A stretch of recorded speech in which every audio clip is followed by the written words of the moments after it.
Hello students, हमने अपने पिछले वीडियो में ऑर्गेनाइजेशन बिहेवियर के फंडामेंटल्स को समझा था, उसके इंट्रोडक्शन को पढ़ा था और साथ ही साथ हमने उसके नेचर और कैरेक्टरिस्टिक्स को समझा था। अब इस वीडियो में हम इसके स्कोप को जानेंगे। स्कोप का क्या मतलब होता है? स्कोप का अर्थ होता है कि इस ऑर्गेनाइजेशन बिहेवियर को हम किस किस फील्ड में यूज़ कर सकते हैं, इसका स्कोप कहाँ कहाँ है, किस किस फील्ड में इसका प्रयोग होता है। ठीक, तो सबसे पहले स्किल डेवलपमेंट। स्किल का क्या मतलब होता है? स्किल का मतलब होता है आपके अंदर का हुनर। किसी भी काम को करने के लिए, किसी भी बिजनेस को करने के लिए आपके अंदर एक सर्टेन सेट ऑफ स्किल्स ज़रूरी है। जैसे सपोज अगर आप कंप्यूटर इंजीनियर है, तो आप अगर कंप्यूटर के फील्ड में जा रहे हैं और बीसीए कर रहे हैं, तो आपकी स्किल क्या हुई? कोडिंग एक स्किल हुई। ठीक, कंप्यूटर की नॉलेज आपकी एक स्किल हुई। तो स्किल ज़्यादातर दो प्रकार की होती है, एक जो आपके फील्ड से रिलेटेड स्किल्स होती हैं और दूसरी जो जेनेरिक स्किल्स होती हैं। फील्ड से रिलेटेड के स्किल का क्या मतलब है कि अगर आप कंप्यूटर, जैसे मान लीजिए आप बीसीए करते हैं और आप कंप्यूटर इंजीनियर बनते हैं, तो आपकी फील्ड से रिलेटेड स्किल कि आप कोडिंग कितनी अच्छी कर पाते हैं, आप हैकिंग कितनी अच्छी कर पाते हैं, आप टाइपिंग कितनी तेज़ कर पाते हैं, ये स्किल्स क्या है, ये हुनर क्या है, आपके फील्ड से रिलेटेड है। और जेनेरिक स्किल्स क्या है कि आप कितनी अच्छे तरीके से लोगों से बात कर सकते हैं, उनको कन्विंस कर सकते हैं, उनको अपने आइडियाज़ को मानने के लिए मना सकते हैं, मैनिपुलेट कर सकते हैं। ये क्या है? ये जेनेरिक स्किल्स हैं। तो इसी तरह ऑर्गेनाइजेशन बिहेवियर आपको स्किल डेवलपमेंट करने में बहुत ही हेल्प करता है, डायरेक्टली कंट्रीब्यूट करता है किसमें? जेनेरिक स्किल्स को इंप्रूव करने में। आजकल देखा गया है कि CIOs मतलब चीफ इंफॉर्मेशन ऑफिसर, वो ज़्यादा से ज़्यादा आपके बिजनेस ऑर्गेनाइजेशंस में इन्वॉल्व रहते हैं। वो उसमें इनको ऑर्गेनाइजेशन बिहेवियर की अच्छी नॉलेज होती है और ये लोगों से कम्युनिकेट करते हैं, उनकी इंटरपर्सनल स्किल्स को इम्प्रूव करते हैं, जिससे क्या होता है? टोटल आपके ऑर्गेनाइजेशन की इफेक्टिवनेस बढ़ जाती है। ठीक, soft skills such as business insights, मतलब देखिए, सॉफ्ट स्किल जब हम बात कर रहे हैं तो सॉफ्ट स्किल अगेन वो जेनरिक स्किल्स जो कि हर एक व्यक्ति के अंदर कहीं ना कहीं होती है, irrelevant of their discipline. Soft skills में जैसे आता है कि आपके अंदर एक लीडरशिप क्वालिटी होती है, आप एक गुड कम्युनिकेटर होते हो, आप एक गुड मैनिपुलेटर होते हो। ये सारी चीज़ें क्या है? ये कहीं आपको पढ़ाई नहीं जाती, आप लोगों से सीखते हो इसको, और इसलिए इनको सॉफ्ट स्किल्स कहा जाता है। जैसे बिजनेस इनसाइट, कि आप पहले से भांप सकते हो कि ये बिजनेस प्रॉफिट में जा रहा है या लॉस में जा रहा है, उसके अंदर कैसे चीज़ें चल रही हैं।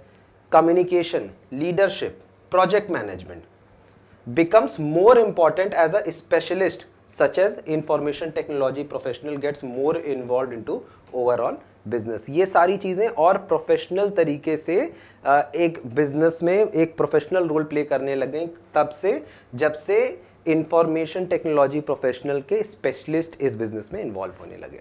ठीक, तो सबसे पहले अगर हम देखें ऑर्गेनाइजेशन बिहेवियर का स्कोप कहाँ कहाँ पे है, तो ये आपकी स्किल को और डेवलप करने में काम आता है। सेकेंड, आपके पर्सनल ग्रोथ। पर्सनल ग्रोथ मतलब आपको खुद को एक बेटर, एक सक्सीड कराने में काम आता है through insights into human behaviour.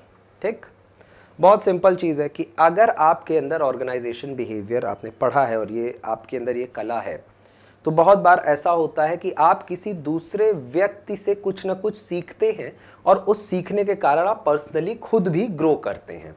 जैसे बहुत सिंपल, आप पढ़ाई कर रहे हैं, अगर आप अकेले बैठ के पढ़ाई कर रहे हैं तो हो सकता है आपका मन ना लगे, पर आप एक लाइब्रेरी में चले जाइए, वहाँ पे हर एक व्यक्ति आपको अगल बगल पढ़ता हुआ दिखेगा, मेहनत करता हुआ दिखेगा, तो उन लोगों की मेहनत देख के आप खुद को मोटिवेटेड फील करेंगे और आप और ज़्यादा मेहनत करने की कोशिश करेंगे। तो ये क्या हुआ? आप गए, आपने ह्यूमन के बिहेवियर से खुद को मोटिवेट किया, खुद को ग्रो किया। तो इसी तरह पर्सनल ग्रोथ और में भी काम आता है organisation behaviour. Third, sharpening and refining of common sense. Common sense is not very common. ठीक, हर व्यक्ति के अंदर कॉमन सेंस नहीं होती है, कम होती है। तो ऑर्गेनाइजेशन बिहेवियर आपके कॉमन सेंस को भी इम्प्रूव करने की कोशिश करता है। देखिए, कॉमन सेंस एक ऐसी चीज़ है जो आप किसी किताब से नहीं सीख सकते, इसकी कोई क्लासेस नहीं होती हैं, इसका कोई कोर्स, सिलेबस, कैरिकुलम नहीं है जिससे आप कॉमन सेंस सीख सके। कॉमन सेंस सीखने का क्या तरीका है?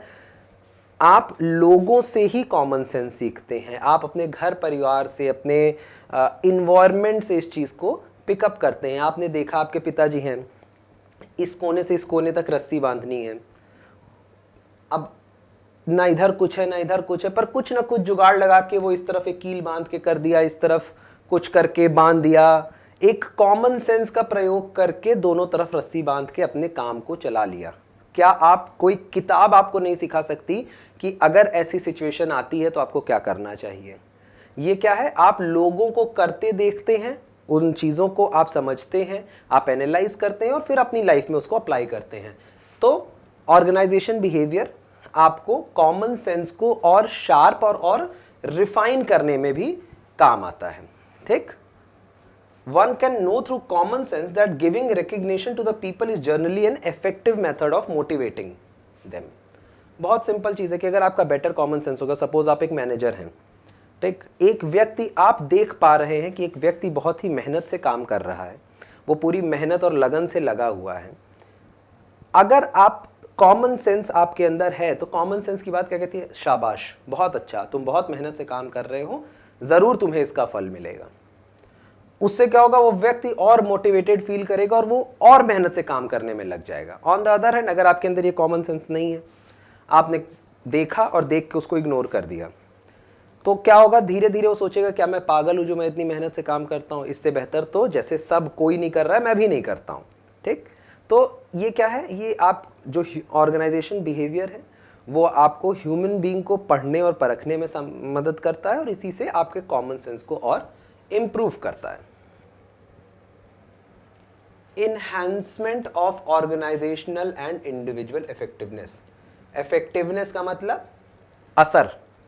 आप एक इंडिविजुअल और पूरे ऑर्गेनाइजेशन की काम करने का जो तरीका है, जो असर है, उसको और बढ़ा देता है। इनहैंसमेंट मतलब बढ़ा देना। ठीक, उसको और इनहैंस करने का, बढ़ा देने का काम करता है। ठीक, कैसे?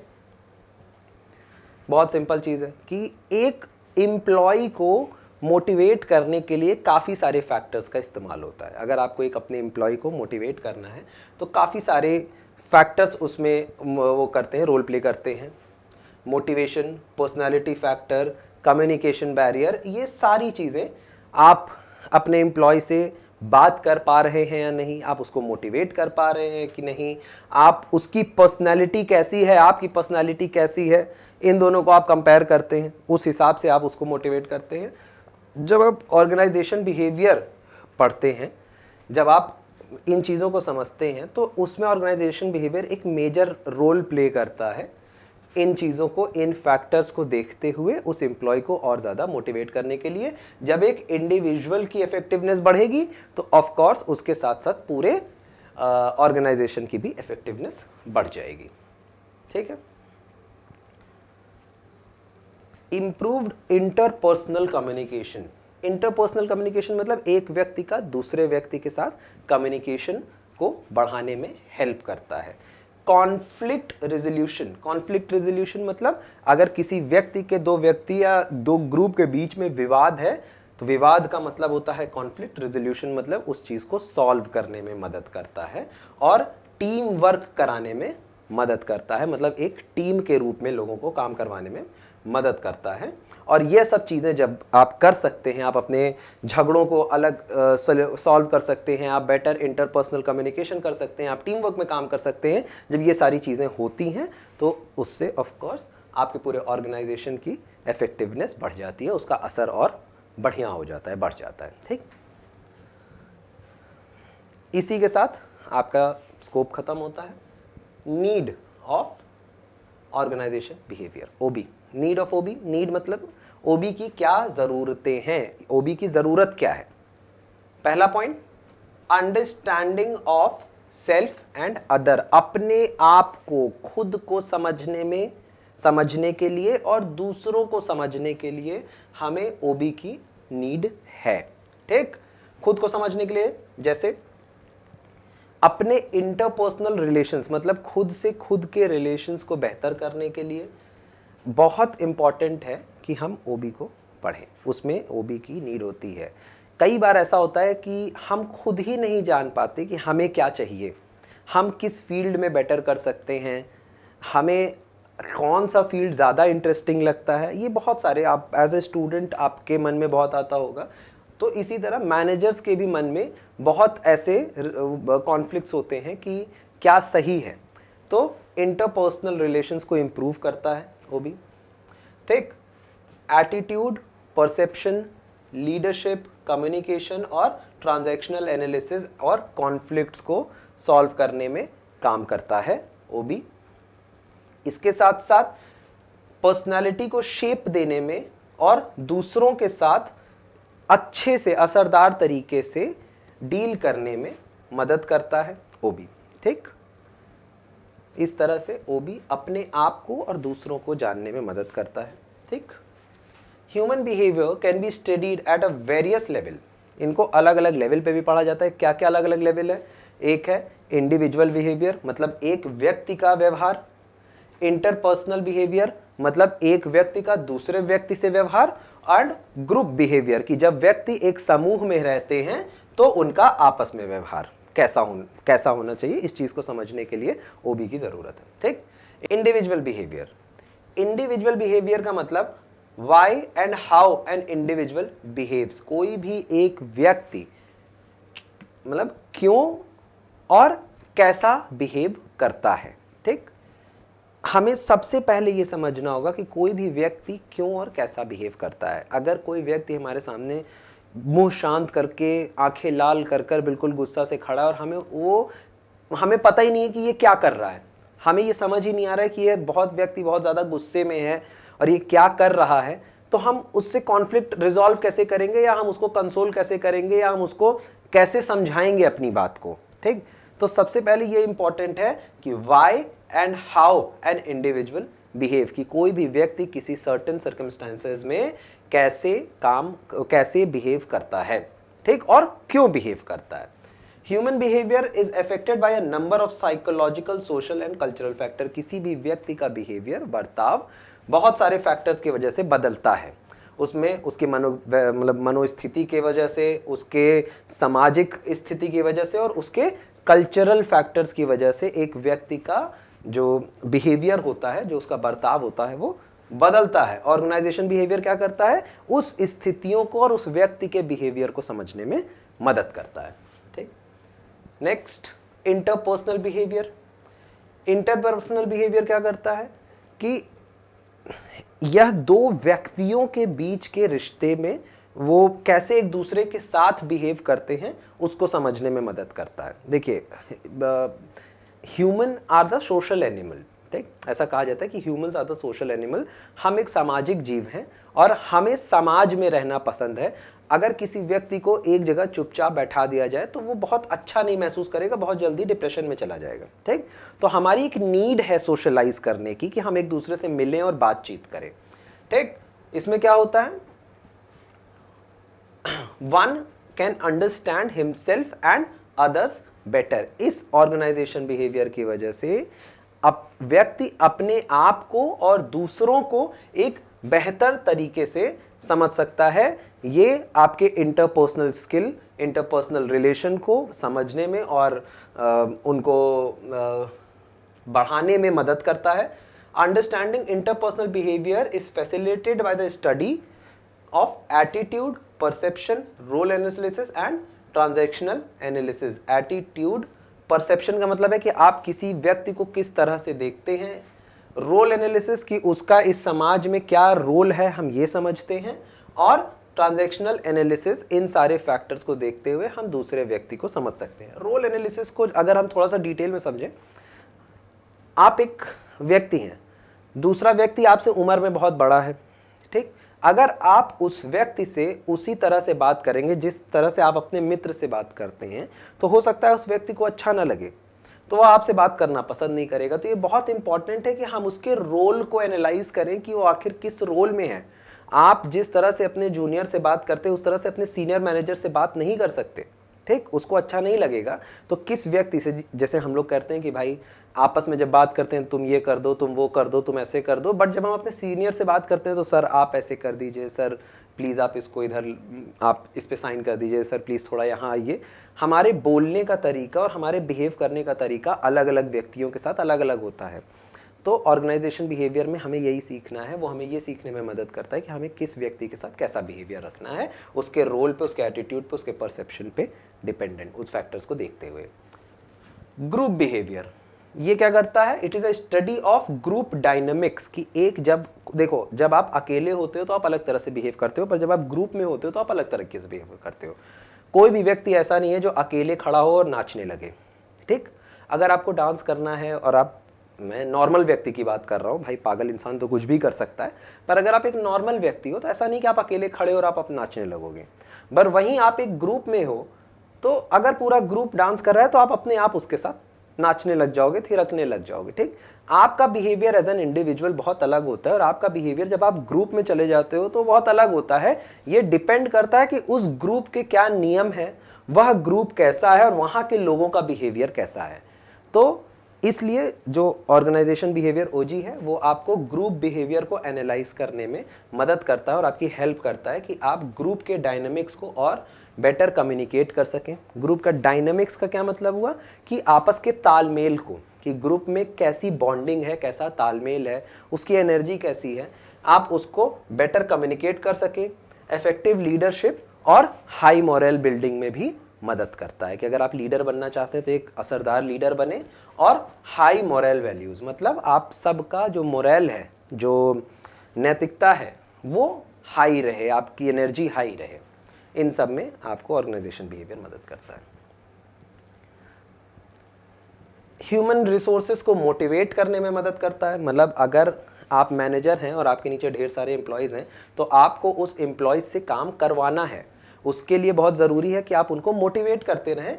तो गेट थिंग्स डन, ऑर्गेनाइजेशन में अगर आपको काम को करवाना है और तो उसके लिए आपको अपने सबऑर्डिनेट्स मतलब अपने जूनियर्स को मोटिवेट करना होगा और उसको करने के लिए ऑर्गेनाइजेशन बिहेवियर मैनेजर्स को बहुत ज़्यादा हेल्प करता है, ठीक। He can use suitable incentives to motivate the subordinate। incentives का क्या मतलब है? जैसे हम छोटे बच्चों से कहते हैं ना कि जल्दी जल्दी दूध फिनिश कर लो तो आपको चॉकलेट मिलेगी, तो चॉकलेट क्या है? वो एक प्रकार का इंसेंटिव है, प्रलोभन, ठीक। इस तरह आप अपने सबऑर्डिनेट्स को कहते हैं कि अरे अगर आप 20,000 का सेल कर दोगे तो आपकी सैलरी में 2,000 रुपये एक्स्ट्रा मिल जाएगा। अगर आप 50,000 का सेल कर दोगे तो आपकी सैलरी में 5,000 एक्स्ट्रा हो जाएगा। अगर आप 1 लाख का सेल करोगे तो आपकी सैलरी में 10,000 ही नहीं, साथ साथ आपको प्रमोशन भी मिलेगा। तो ये क्या है? ये एक इंसेंटिव्स है। ये कैसे आएगा? ये ह्यूमन ऑर्गेनाइजेशन बिहेवियर आपको बताएगा कि आपको किस तरह से ह्यूमन रिसोर्सेज को मोटिवेट करना है। इफेक्टिव कम्युनिकेशन मतलब एक असरदार बातचीत को करने में मदद करता है, आपकी कम्युनिकेशंस को इम्प्रूव करता है और people in contact with each other, ठीक। आप लोगों को आपके साथ एक दूसरे से जोड़ने में मदद करता है और ऑर्गेनाइजेशन की इफेक्टिवनेस को बढ़ाने में मदद करता है और ये भी सजेस्ट करता है कि क्या क्या मेजर्स लिए जाएं जिससे कम्युनिकेशन और बेहतर बन सके, ठीक। तो इस सब चीज़ों के लिए ऑर्गेनाइजेशन बिहेवियर की नीड है। इफेक्टिव ऑर्गेनाइजेशन क्लाइमेट, क्लाइमेट का मतलब होता है मौसम। ऑर्गेनाइजेशन क्लाइमेट बनाने में मदद करता है। देखिए क्लाइमेट क्या है? क्लाइमेट मतलब माहौल। अगर मान लीजिए एक ऑफिस है, एक कंपनी है, वहाँ पे आपको 20,000 रुपये सैलरी मिल रही है, आपको नौकरी करने के लिए 20,000 रुपये सैलरी मिल रही है, पर वहाँ पे हर इंसान की जो चेयर और टेबल है वो दीवार की तरफ ऐसे देखती है और आपको अलाउड नहीं है कि आप अपने सर को इधर से उधर घुमा सकें, ठीक। आपको आना है, 9 बजे ऑफिस आ जाना है, कंप्यूटर के सामने बैठ जाना है, पूरे दिन काम करना है, किसी से बात नहीं करना है और 5 बजे छुट्टी हो जानी है, घर चले जाना है, ठीक। थोड़ा सा बोरिंग काम है, बहुत बोरिंग काम है। आप ना किसी से मिल रहे हैं, ना बात कर रहे हैं, काम कर रहे हैं, पैसा मिल रहा है, घर जा रहे हैं। ऑन द अदर हैंड एक कोई दूसरी कंपनी है, वो आपको 18,000 रुपये सैलरी देती है, पर वो कहती है कि नहीं, हमारे यहाँ सब लोग एक साथ बैठ के एक टेबल पे काम करते हैं, आपस में बातचीत करते हैं, लंच ब्रेक में सबको कंपनी की तरफ से फ्री कॉफ़ी दी जाती है, चाय पीते हैं, एक दूसरे से बातचीत करते हैं, मज़े करते हैं, हर सैटरडे संडे को कहीं बाहर जाते हैं, आपस में एक दूसरे से मिलते जुलते हैं, तो क्या हुआ? आप खुद बताइए कि एज अ एम्प्लॉय आप किस कंपनी में काम करना पसंद करेंगे? ऑब्वियसली दूसरी कंपनी में जहाँ पे पैसा थोड़ा सा कम मिल रहा है पर आपका एक सोशल ग्रुप बना हुआ है, ठीक? तो ऑफ कोर्स ये क्या है? ये कंपनी का क्लाइमेट है, ये उसका एटमॉस्फेयर है, ये इसका वो है जो वाइब्स है जो इतनी अच्छी लग रही है आपको कि आप उस कंपनी से जुड़े रहना चाहते हैं, उसके लिए ज़्यादा से ज़्यादा काम करना चाहते हैं। और इस क्लाइमेट को बनाने के लिए ऑर्गेनाइजेशन बिहेवियर की ज़रूरत पड़ती है, ठीक? चेंजिंग आइसोलेटिंग वर्क प्रोसेस को, मतलब आइसोलेटिंग मतलब सबसे काट देने वाला वर्क प्रोसेस को बदलने में, और साथ ही साथ function satisfactory working conditions, functioning, adequate compensation and better equipment for the job are viewed as the only a small effort in creating a sound organization climate। अगर किसी जगह को एक sound organization climate बनाना है, sound मतलब एक बेहतर और अच्छा organization climate बनाना है, तो उसके लिए अच्छी working conditions, functionings, adequate compensation मतलब एक पर्याप्त सैलरी मिलनी चाहिए, बेटर इक्विपमेंट मिलना चाहिए। इन सब अगर ये सारी चीज़ें आपके एम्प्लॉयज़ को मिलती रहेंगी तो वहाँ उस ऑर्गेनाइजेशन का क्लाइमेट बेहतर बनेगा और उसी के साथ साथ आपकी कंपनी और इफेक्टिव वर्क कर सकेगी। गुड ह्यूमन रिलेशंस बनाने में काम आता है, ठीक? गुड ह्यूमन रिलेशंस, ज़्यादातर कंपनीज में जो भी कॉन्फ्लिक्ट होता है वो एक दूसरे की बातों को ना समझ पाने की वजह से होता है। आप देखते होंगे, अरे वर्कर्स ने स्ट्राइक कर दी, ठीक है, वर्कर्स स्ट्राइक इसलिए नहीं करते कि उनको छुट्टी नहीं मिल रही है या उनकी सैलरी कम है। वर्कर स्ट्राइक्स ज़्यादातर इसलिए करते हैं कि वो बार बार इस चीज़ की मांग कर रहे हैं पर इस चीज़ को कोई सुनने के लिए तैयार नहीं है। ऐसा नहीं कि वो पहली बार कहते हैं कि सर हम लोग इतने, हमें बहुत कम सैलरी मिल रही है, हमें और सैलरी चाहिए, और आप कह देते हैं फिर स्ट्राइक। ऐसा नहीं है, वो बार बार पहले मांग करते हैं और उसके बाद वो स्ट्राइक करते हैं क्योंकि उनकी बातों को सुना नहीं जा रहा है, उस पर रिस्पॉन्ड नहीं किया जा रहा है, ठीक? ऑन द अदर हैंड, अगर आपका वर्कर, आप मैनेजर हैं और आपका एम्प्लॉय आपसे मान लीजिए मांग कर रहा है कि सर हमारी सैलरी बढ़नी चाहिए, और आप उससे बात करते हैं कि हाँ ठीक है, तुम सही कह रहे हो, मुझे भी लगता है तुम्हारी सैलरी बढ़नी चाहिए, बट इस साल बेटा पॉसिबल नहीं हो पाएगा क्योंकि ये प्रॉब्लम्स हैं कंपनी में, हमारी सेल्स कम हो गई है, इस कारण से हम ट्राई करेंगे कि अगर सेल्स बढ़ेगी तो आपकी सैलरी पक्का बढ़ाई जाएगी नेक्स्ट ईयर। तो ऑफ कोर्स वो एम्प्लॉय सेटिस्फाइड फील करेगा और जो है स्ट्राइक करने के बजाय वो आपकी हेल्प करेगा कि आपके सेल्स और ऊपर जाएं। तो ऑफ कोर्स इस चीज़ के लिए जो हमारे एक अच्छे ह्यूमन रिलेशंस बन रहे हैं, इसके लिए ऑर्गेनाइजेशन बिहेवियर की उसको पढ़ने की बहुत ज़रूरत है। Introduction of change in an organisation, बदलाव ही प्रकृति का नियम है। अगर आपको अपने ऑर्गेनाइजेशन में बदलाव लाना है, जो कि ऑफ कोर्स आना ही चाहिए क्योंकि वो प्रकृति का नियम होता है, अगर कोई चीज़ बदलेगी नहीं तो वो और बेहतर नहीं हो पाएगी, पर कोई भी व्यक्ति इस बदलाव को एक्सेप्ट नहीं करना चाहता। कोई नहीं चाहता कि चीज़ें बदल जाएं क्योंकि they are very comfortable in the space where they are, right? तो अगर आप एज अ मैनेजर चीज़ों को बदलना चाहेंगे तो एम्प्लॉयज़ ऑफ कोर्स उससे को रेजिस्ट करेंगे कि नहीं, इसको बदलाव अभी ज़रूरत नहीं है, अभी नहीं होना चाहिए। तो उस बदलाव को लाने का एक प्रक्रिया होता है, एक प्रोसेस होता है, ठीक? क्या है उसमें? बदलाव को लाने के लिए आपको change can be introduced through group dynamics. आप अपने जो ग्रुप हैं, ग्रुप के डायनेमिक्स को समझिए, उसके हिसाब से बदलाव लाइए। And by proper education of employees, employees को बताइए कि इस बदलाव से घबराओ मत, ठीक है, कोई बात नहीं, कोई दिक्कत नहीं है, कुछ बदलने वाला नहीं है, तुम्हारी वर्किंग कंडीशंस नहीं बदल जाएंगी, ये एक छोटा सा है, देखो हम लोगों ने सिर्फ इसकी जगह ये चीज़ें यूज़ की हैं।